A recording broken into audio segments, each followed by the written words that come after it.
So I went to the store yesterday with my dad to buy some cat food for my animals. Cute animal. Aww. And while in the cat food aisle, for whatever reason, they also have like laundry stuff there, and my dad wanted to look at dryer sheets, so he was looking at dryer sheets, and on the other side of the aisle they had like nice smelly candles. So I'm just there like sniffing candles. And then I thought, hey, I should buy a candle because all the real YouTubers have candles in the background and I want to be legit too. So I was telling my dad, I think I'm going to buy a candle. And so we're in line and I'm just like smelling this thing. He was totally judging me. And I told him, Dad, I'm trying to be a legit YouTuber. I need a candle to burn in my background. And he's like looking at me like he doesn't understand. So I tell him, no, Dad, I'm not on drugs, because I know that's going to be his next question, because it always is. And then he goes, I almost wish you were on drugs because I'd understand you better. And I was like, well, sorry to disappoint. But now I have a really cool, nice, smelly candle in the background, but I don't know if you can even see it. But whatever, that's not what you're here for. Hi guys, and welcome to episode 5 here on Raven's Haven. Today's story is going to be about the time that basically everyone thought I was missing, and that was pretty fun. So let's get to it. When I was in high school, I got involved with this really cool program called L.O.V.E. It's an acronym for Leave Out Violence. So L.O.V.E. is a nonprofit organization that started out of Quebec, but they now have offices in Ontario, BC, Nova Scotia, and they aim to reduce the cycle of violence in the lives and communities of youth. And I've had a lot of really cool experiences through L.O.V.E.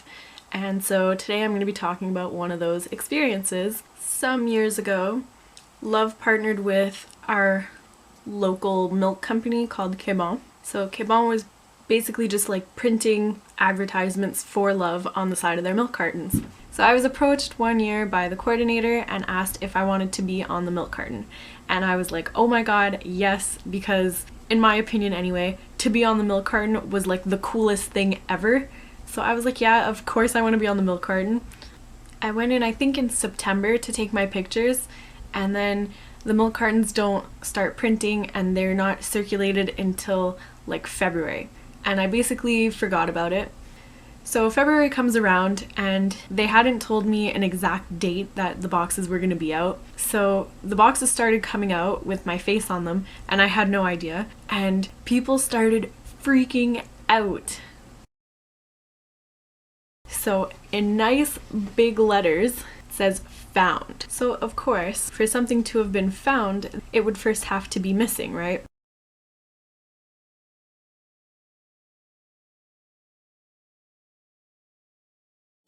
So next thing I know, I'm getting messages on Facebook from people from my high school, and they're like, oh my god, are you okay? Come home. Like, are you missing? Where are you? Like, what's going on? Is everything okay? Do you need help? Do you need to talk to somebody? Everybody thinks I like ran away. I'm like, oh my god, I guess my box is out. But this is not the effect I thought it was gonna have, right? One guy sent me a message and he was like, wow, this is so messed up. I was telling my mom you went to high school with me and it's just so sad, kids these days. And I was like, oh my god. So that's kind of funny. And I'm just telling people like, oh wow, don't get too excited. It's just an advertisement. I'm just like the poster child. I'm not missing. I didn't run away or anything. Like, all is good. Then people start calling my parents, their friends, my soccer coach, calling my parents going, what happened? Do you need to start a search party? Like, people were really concerned. So needless to say, a lot of people had comments about the whole milk carton thing. People would message me saying they bought milk for their kids and I was on it, or I opened my fridge and I saw your face, haha, what's that about? And I just kept telling everybody, I'm just the poster child, I'm just an advertisement, don't worry about it. So that was kind of fun. So this was in 2014, and I realized that it's really had an impact on my life because I met somebody recently who I vaguely knew of, but wasn't acquainted with really. And I asked him, oh hey, didn't you used to work at the grocery store? And this guy goes, yeah, weren't you on a milk carton or something? Yep.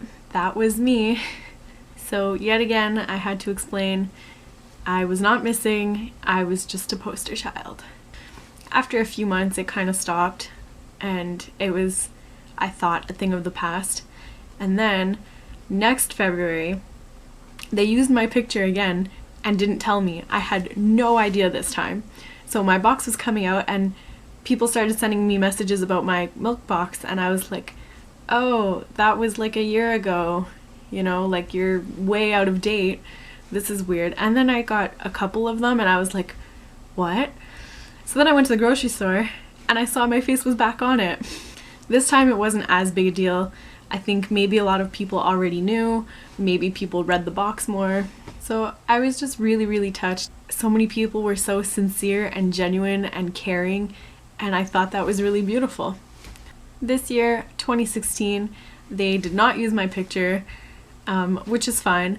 It would have been cool if they had used it, but they didn't, and that's fine too. But I did notice that this year around, they started putting 2 people in a picture. And I don't know if that's relevant to the whole people think you're missing thing. I don't know. But I just thought that was interesting. So that's what happened to make people think that I went missing. But I never did. I was here the whole time, and I was really pleasantly surprised to see how many good people still exist out there, you know? So if you live in Montreal, Toronto, Nova Scotia, BC, and are looking to be a part of something bigger than yourself, I definitely urge you to check out this organization. I'll leave a link down below. I hope you enjoyed that. That was a pretty fun time in my life.